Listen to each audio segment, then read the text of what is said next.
June 27th, 1944, 5:45 hours. German defensive position, Fontenay-le-Pesnel, Normandy. Unteroffizier Karl Fischer had been fighting since the Eastern Front in 1941. He'd survived Stalingrad, endured partisan warfare in Ukraine, and witnessed combat that tested soldiers beyond what training could prepare them for. His transfer to Normandy was supposed to be less intense than Russia. The British and Americans fought professionally, but within conventional military frameworks. They used overwhelming firepower rather than the desperate fanaticism he'd encountered in the East. Fischer expected hard fighting, but believed his experience would allow him to survive. The dawn attack began with artillery bombardment that was heavy but predictable.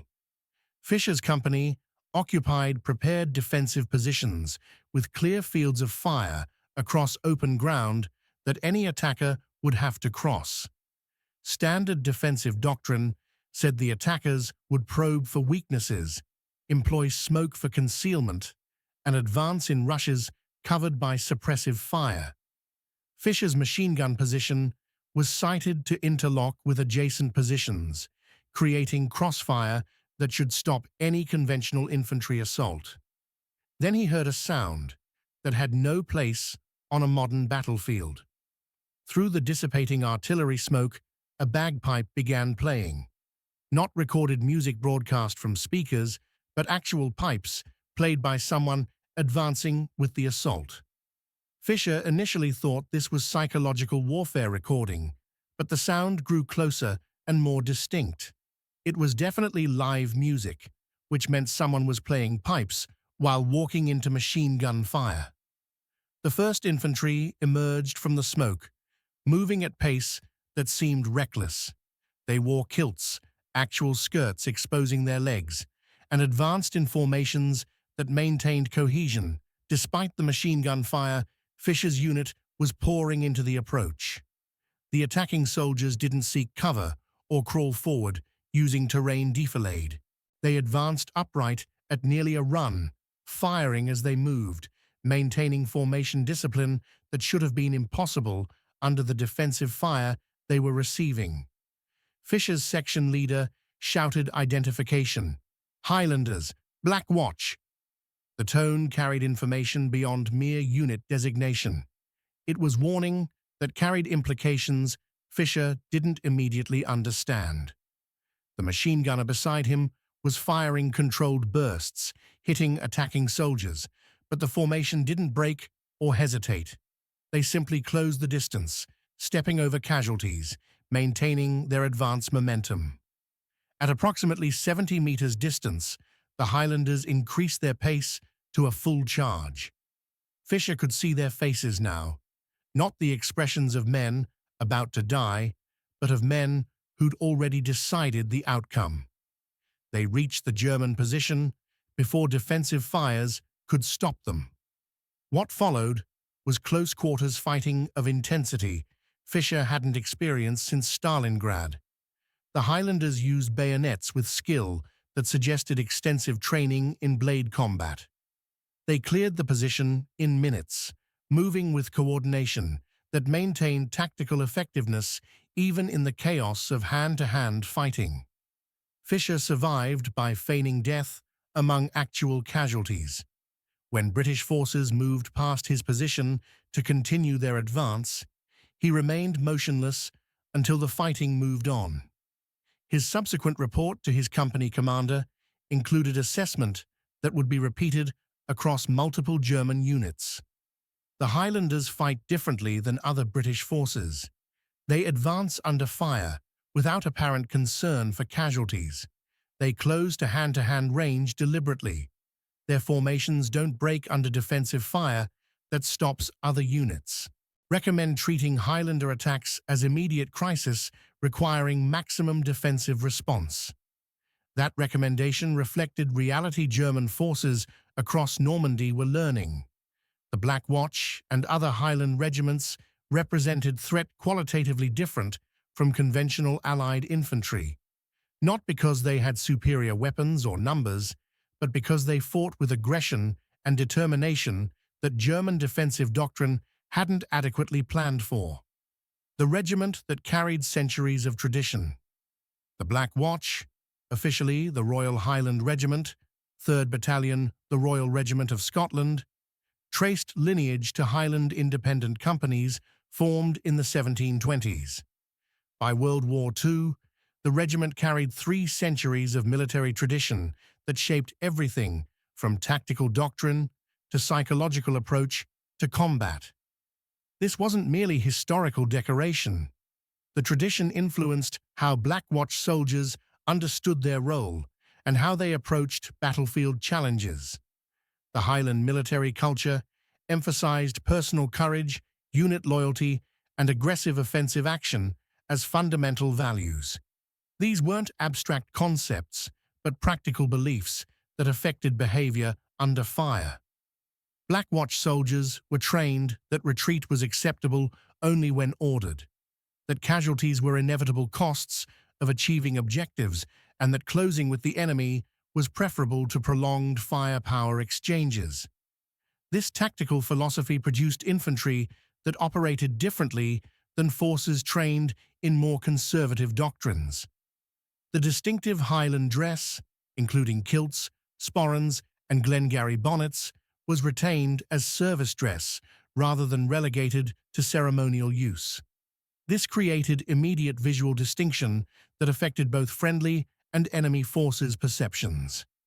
For Black Watch soldiers, wearing Highland dress reinforced connection to regimental history and cultural identity. For German forces encountering them, the unusual appearance created psychological dissonance. Modern soldiers shouldn't look like warriors from previous centuries, yet these clearly were effective modern infantry despite their anachronistic appearance. The regimental pipe band was functional military organization rather than ceremonial affectation. Pipers had specific battlefield roles, maintaining morale, signaling movements when radio communications failed, and providing psychological edge through musical tradition. The sound of Highland pipes on the battlefield served multiple purposes simultaneously. It rallied friendly forces, unnerved enemies unfamiliar with the tradition, and announced Black Watch presence in ways that affected tactical psychology. British military leadership understood that Highland regiments like the Black Watch provided capabilities that conventional infantry couldn't replicate through training alone. The cultural foundation created soldiers whose psychological approach to combat differed from troops trained purely through military instruction. The regimental tradition provided cohesion and motivation that enhanced battlefield effectiveness. The distinctive identity created esprit de corps that translated directly into combat performance. France, 1940, the reputation begins. The Black Watch's reputation among German forces began during the 1940 campaign in France. While the British Expeditionary Force generally withdrew under overwhelming German pressure, Highland regiments fought rearguard actions that slowed German advances and impressed even enemy commanders. The fighting at Saint-Valery-en-Caux particularly demonstrated Black Watch combat characteristics that would define their reputation throughout the war. The St. Valery operation saw Black Watch battalions fighting as part of the 51st Highland Division, attempting to hold defensive positions against German forces that had already broken through French and British lines elsewhere. The tactical situation was desperate. German forces held numerical and positional advantages. Allied lines of retreat were compromised, and the broader strategic situation was collapsing.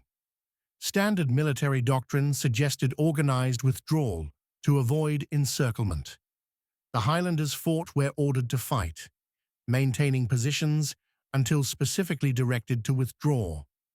German forces attacking Highland positions encountered resistance that exceeded what their previous combat experience had prepared them for. British forces generally fought competently, but withdrew when positions became untenable. The Highlanders defended positions beyond the point where withdrawal was prudent, extracting maximum casualties from attacking German forces before finally yielding ground. The intensity of their defensive fighting impressed German soldiers accustomed to efficient victories against opponents who made rational calculations about when positions were no longer defensible. One German after-action report from the St. Valery fighting noted, British Highland troops fought with determination that required maximum combat power to overcome. These units maintained defensive cohesion despite being outflanked and cut off from supporting forces. Casualties inflicted on our attacking units were disproportionate to the Highlanders' numbers and defensive situation. Future operations should anticipate that Highland regiments will fight more stubbornly than British units generally do. The eventual capture of substantial portions of the 51st Highland Division, including Black Watch battalions, didn't diminish German respect for their combat effectiveness. Captured Highlanders maintained military bearing and discipline that impressed their captors. German soldiers who'd fought against them acknowledged that the Highlanders had been overcome by circumstances rather than by lack of courage or tactical skill. This combination of effective combat performance and dignified conduct in defeat created foundation for the respect German forces would show Highland regiments throughout the war. North Africa and Italy, where Highland fighting proved decisive. The campaigns in North Africa and Italy provided terrain and tactical conditions where Highland combat characteristics proved particularly effective. The fighting required infantry willing to assault prepared defensive positions in difficult terrain, maintain offensive momentum despite casualties, and close with enemy forces in conditions where firepower alone couldn't achieve decisive results. The Black Watch and other Highland regiments excelled in these operational environments. The fighting at El Alamein in October 1942 saw Highland regiments conducting night assaults against German and Italian defensive positions. The tactical plan required infantry to advance across minefields and wire obstacles under defensive fire, clear defensive positions through close combat, and maintain momentum to prevent enemy forces from reorganizing. The Highlanders executed these operations with effectiveness that exceeded planning assumptions. German defensive positions that should have stopped attacking forces held only briefly before being overrun by infantry that accepted casualties as necessary cost of achieving objectives. One German officer captured at El Alamein described his experience facing Highland assault. We expected British attack, prepared defensive fires, positioned our machine guns to cover approach routes. The Highlanders came at night, advancing rapidly despite our fires. We inflicted casualties but couldn't stop their advance. They reached our positions before we could adjust defensive fires. Fighting in the trenches was brief. They used bayonets skillfully and had intensity we couldn't match. Our position was overrun in minutes. The Italian campaign in 1943-44 featured mountainous terrain and fortified defensive lines that channeled attacking forces into approaches that defenders could cover with interlocking fires. Highland regiments repeatedly assaulted these positions, conducting attacks that other units declined as too costly. The Battle of the Garigliano River in January 1944 exemplified this. Black Watch and other Highland units crossed the river under fire, assaulted German positions on the opposite bank, and maintained offensive operations despite casualties that would have caused other units to halt and consolidate. The fighting at the Gothic Line in autumn 1944 pushed Highland regiments to their operational limits. The defensive positions were prepared over months by experienced German mountain troops, positioned in terrain that favored defenders completely. British command recognized that breaking through would require infantry willing to accept extraordinary casualties for marginal gains. Highland regiments conducted the assaults, advancing through defensive fires, clearing German positions through close combat, and maintaining offensive pressure that eventually forced German withdrawal from positions they'd considered impregnable. German defensive commanders in Italy developed specific concern about Highland regiments. Intelligence officers tracked Highland unit locations and warned defending forces when Highlanders were identified in assault sectors. Tactical guidance advised maximizing defensive fires because Highland attacks wouldn't stop simply because casualties were mounting. Several German reports specifically noted that normal defensive calculations, inflicting enough casualties to break attack momentum, didn't apply reliably to Highland assaults. Normandy, the reputation becomes legend. The Normandy campaign, in summer 1944, provided conditions where Highland combat characteristics proved decisive repeatedly. The bocage terrain, small fields bordered by thick hedgerows, limited visibility, numerous defensive positions, favored defenders, and made offensive operations extremely costly. Highland regiments conducted attacks in this terrain with effectiveness that shaped multiple engagements and contributed substantially to British operational success. The fighting around Caen in June-July 1944 saw repeated Highland assaults against German positions anchored on villages and strong points. The tactical pattern was consistent.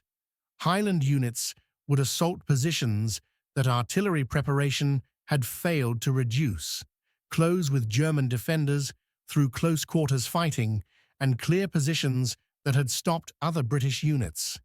The casualty rates were high, but the operational results validated the approach. German forces defending Caen learned that Highland attacks required immediate maximum response because these units wouldn't stop advancing until they'd achieved their objectives or been completely destroyed. The Battle of Verrières Ridge in late July represented Highland fighting at its most characteristic. Canadian and British forces attempted to seize ridgeline positions that German SS Panzer divisions were defending with determination. The fighting was extraordinarily violent. German defensive fires inflicted heavy casualties, but Highland units maintained their attacks, reaching German positions and engaging in hand-to-hand combat that drove defenders from positions they'd believed they could hold indefinitely. German after-action reports from Verrières noted specifically that Highland attacks achieved penetrations that standard British infantry assaults hadn't accomplished. German soldiers who fought at Verrières provided accounts that revealed psychological impact of facing Highland assaults. One account stated, "We'd stopped British and Canadian attacks throughout the day with defensive fires. Then the Highlanders came. They advanced across open ground we'd covered with machine gun fire. We hit them. We saw men fall, but they kept coming. They didn't take cover like other British troops. They just advanced through our fires until they reached our positions. The fighting in the trenches was savage. We had to abandon positions we'd held all day because we couldn't stop them in close combat." The operational significance was that Highland willingness to accept casualties in exchange for territorial gains allowed British forces to maintain offensive momentum when firepower alone couldn't achieve breakthroughs. German defensive doctrine assumed that attackers would stop when casualties reached unsustainable levels. Highland attacks often continued beyond that point, achieving objectives through determination when tactical situation suggested that attacks should have stalled. This created uncertainty in German defensive planning. Commanders couldn't reliably predict when British attacks would stop based on casualty rates if Highland regiments were conducting the assaults. The truth that shaped German fear, the cumulative German testimony about Highland regiments, from immediate combat reports through post-war interviews, documented consistent respect for these forces and acknowledgement that they presented tactical challenges German forces struggled to counter effectively. The German perspective validated that Highland reputation was based on genuine combat effectiveness rather than merely successful propaganda. The consistency of German accounts across different theatres and time periods was particularly telling. German soldiers who'd fought Highland forces in France in 1940, North Africa in 1942, Italy in 1943–44, and Normandy in 1944 all described similar characteristics: aggressive offensive action, determination to close with enemy forces, effectiveness in close combat, and apparent imperviousness to casualties that would cause other units to halt attacks. The pattern was too consistent across too many observers to be merely perception or bias. The German military's institutional response, producing specific intelligence assessments, issuing tactical guidance, and allocating additional defensive resources when facing Highland forces, documented that Wehrmacht leadership took the Highland threat seriously at strategic level. This wasn't merely individual soldiers being impressed by unusual enemies, but systematic recognition that these forces required different defensive approaches than conventional Allied infantry. The post-war German veterans' accounts maintained respect for Highland combat effectiveness that time hadn't diminished. Veterans who'd fought on multiple fronts against various opponents consistently ranked Highland regiments among the most effective enemy forces they'd encountered. This sustained assessment suggested that initial combat impressions hadn't been merely shock or novelty, but reflected genuine combat characteristics that left lasting impressions. The ultimate acknowledgement came in the form German veterans consistently used to describe facing Highland forces. They didn't merely call them good soldiers or effective fighters. They called them the most dangerous infantry they'd faced, an assessment that placed Highland regiments above Soviet Guards units, American paratroopers, and all other Allied forces in the estimation of soldiers who'd fought against most of them. That assessment, coming from an army that prided itself on combat excellence, represented recognition that the Black Watch and other Highland regiments had achieved something exceptional. The Germans feared Britain's Black Watch Highlanders more than any other regiment because these soldiers fought in ways that German tactical doctrine couldn't adequately counter. They advanced when they should have sought cover. They attacked when they should have defended. They closed with enemy forces when they should have fought at distance. They continued attacking when they should have withdrawn. All of this created tactical situations where German firepower advantages diminished and where Highland psychological characteristics and combat training provided decisive edge. The fear was rational response to opponents whose combat behavior defied conventional military logic. The Highlanders weren't superhuman. They died when shot like any other soldiers. But they approached combat with determination that made their tactical effectiveness exceed what their numbers and equipment suggested should be possible. They fought as if achieving objectives mattered more than survival, which created psychological pressure on defenders who couldn't predict when Highland attacks would stop based on casualty calculations that worked against other forces. The bagpipes, the kilts, the centuries of tradition, these were symbols that represented underlying reality about soldiers who fought differently because they understood their role differently. The Black Watch didn't merely serve in the British Army. They embodied Highland military tradition that made them warriors first and soldiers second. That distinction shaped everything about how they approached combat, and German forces learned painfully that tradition could be as decisive as technology when embodied by soldiers willing to carry it into battle regardless of cost.